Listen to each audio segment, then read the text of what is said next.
When it comes to convicted criminals, a lot of people want to lock them up and throw away the key. But are they also throwing away the First Amendment?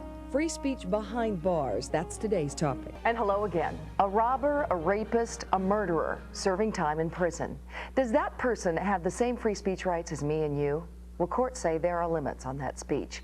But an inmate in the state of Washington is still getting his message out.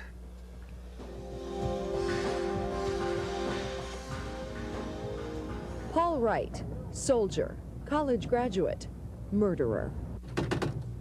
Paul Wright, prison inmate at the Washington State Reformatory, and publisher. The first time I wanted to write something, or the first time my mail was censored, and essentially I've got the government telling me, no, you can't read this, that's when I began to value my First Amendment rights, and that is when I lost them.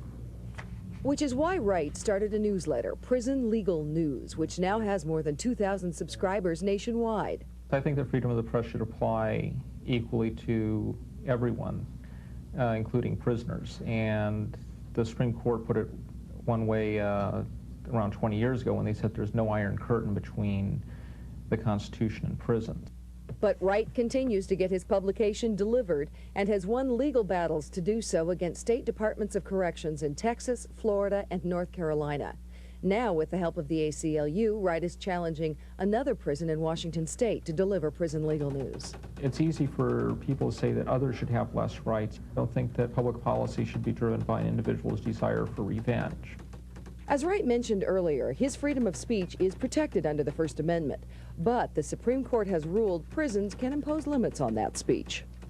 There are regulations against pornography. There are regulations on mail that prohibit individuals talking about harming someone else or making plans for escape.